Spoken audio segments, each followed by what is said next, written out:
हमारे यहाँ तो शास्त्र यहाँ तक कहता है, गर्भवती नारी का जब गर्भ रहता है और उस समय पर गर्भ में जब संतान रहती है और ग्रहण, चंद्र ग्रहण हो चाहे सूर्य ग्रहण हो, ग्रहण अगर पड़ता है तो परिवार में शास्त्रों में ऐसा वर्णन आता है कि गेरू, गेरू मतलब लाल चंदन। कौन सा चंदन? जम के बोलो जरा। लाल चंदन। ये गेरू तो बाद में आप लोगों ने उधर पे लगाना चालू करा, पर नियम ये है कि गर्भ में अगर बच्चा रहता है तो ग्रहण पड़ता है, चंद्र ग्रहण पड़े, सूर्य ग्रहण पड़े, तो जो नारी का गर्भ रहता है, भले वो 3 महीने का हो, 2 महीने का हो, 1 महीने का हो, 8 महीने का हो, 9 महीने का हो, 10 महीने का, नारी का अगर गर्भ है तो बुजुर्ग लोग भी कहते हैं, उनको ये भले नहीं मालूम होगा कि क्यों गेरू लगाते। गेरू नहीं, लाल चंदन की 3 रेखा नारी को अपने पेट पर खींच लेना चाहिए।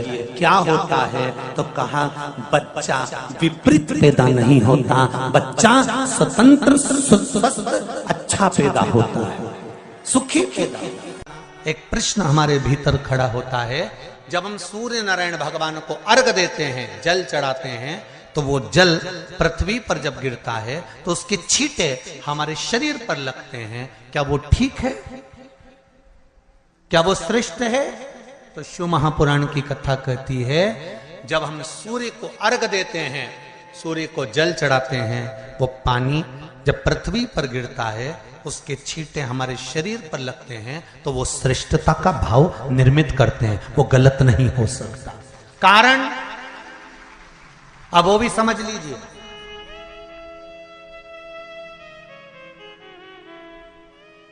अब सूर्य नारायण भगवान को आप जल चढ़ा रहे हो तो छींटे नहीं लगे, उसके लिए क्या स्टूल पे चढ़ के चढ़ाओगे कि कुर्सी पे चढ़ के चढ़ाओगे? अरे बोलो तो सही।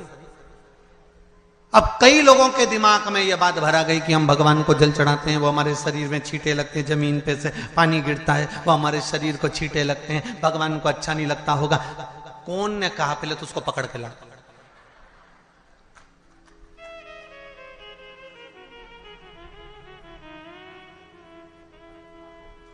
क्योंकि मेरे राम जी महाराज, मेरे भगवान कृष्ण, बड़े बड़े संत, साधु, सन्यासी, तपस्वी, साधक, उपासक जितने भी हुए, जिन्होंने सूर्य की आराधना करी, इन्होंने टेबल पे चढ़कर या कुर्सी पे चढ़कर जल नहीं चढ़ाया, इन्होंने पृथ्वी पर खड़े होकर ही, क्योंकि पृथ्वी तत्व के देव हैं शिव। जब हम मृत्यु लोक पर खड़े होकर, पृथ्वी पर खड़े होकर भगवान शंकर का भाग पृथ्वी तत्व को धारण कर कर जल को हाथ में लेकर जब समर्पित करते हैं, और जो जल नीचे गिरता है वो शरीर पर अगर लगता है तो हमको उसका आशीर्वाद ही प्राप्त होता है, दोष नहीं लगता। पर लोगों ने इसको विपरीत कर दिया। कि कौन ने विपरीत करा? कई लोगों ने इसको विपरीत कर दिया। कौन ने विपरीत करा? तो जो दूसरे धर्म के लोग होते हैं, जिनको हिंदू धर्म से नफरत होती है और जो हिंदू धर्म की पूजन, सेवा, अर्चना को समाप्त करना चाहते हैं, वो धीरे धीरे धीरे धीरे कहने लगे कि सूर्य को जल चढ़ाओगे तो शरीर में लगेगा, शरीर में लगेगा तो दोष लगेगा। इसको कह कहकर घर घर में सूर्य को जल चढ़ाना लोगों ने बंद कर दिया कि आप जल चढ़ाएंगे तो दोष लगेगा, शरीर पे छींटा लगेगा, शरीर को ऐसा लगेगा। ये दोष नहीं है। कितनी सुंदर बात है महाराज। सूर्य नारायण भगवान को जब जल चढ़ाया जाता है, हाथ सिर से 8 इंच की दूरी पर होना चाहिए। जम के बोलिए, सिर से कितना ऊंचा होना चाहिए? 8 इंच ऊपर अपना हाथ होना चाहिए मस्तक से सूर्य को जल चढ़ाते समय।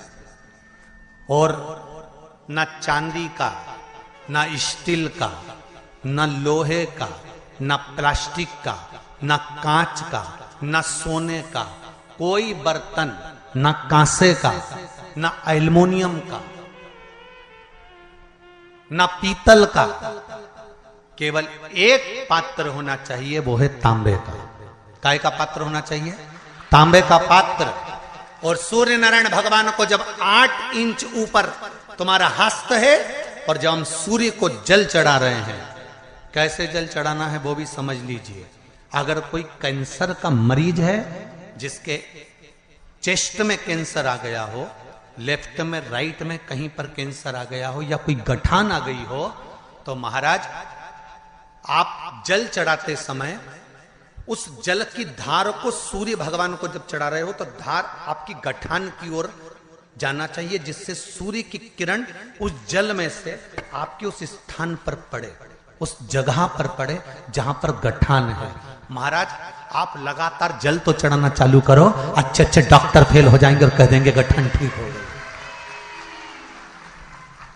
आपका लीवर और किडनी गड़बड़ कर रहा है, आप प्रतिदिन आपका स्वास्थ्य गड़बड़ रहता है, आप प्रतिदिन ये ज्योतिष शास्त्र के अंतर्गत, रत्न शास्त्र के अंतर्गत, ये रत्न शास्त्र, ज्योतिष शास्त्र, रंग शास्त्र जो हमारे यहाँ है, रंगों के हिसाब से ये जितने रत्न होते हैं, माणिक हुआ, सोन मोती हुआ, नीलम हुआ, मूंगा हुआ, पुखराज हुआ, ये क्यों कहते हैं ये पीला है, ये सफेद है, ये नीला है, ये लाल है, इसको शरीर में क्यों पहनाते हैं? उसका कारण होता है कि जब शरीर में पहनते हैं, सूर्य की किरण उसमें पड़ती है, हमारे शरीर पर वो कलर का इफेक्ट पड़ता है, उस कलर को शरीर पर लगता है, और शरीर पर लगता है तो हमारा शरीर धीरे धीरे, हमारी जो इंद्रियां हैं वो सही होने लगती हैं, काम सही होने लगता है। तो आप कहते हो ना, वीडियो पसंद आए तो प्लीज लाइक कीजिए, चैनल को सब्सक्राइब कीजिए, अपनों से शेयर कीजिए और कमेंट में हर हर महादेव जरूर लिखें। धन्यवाद।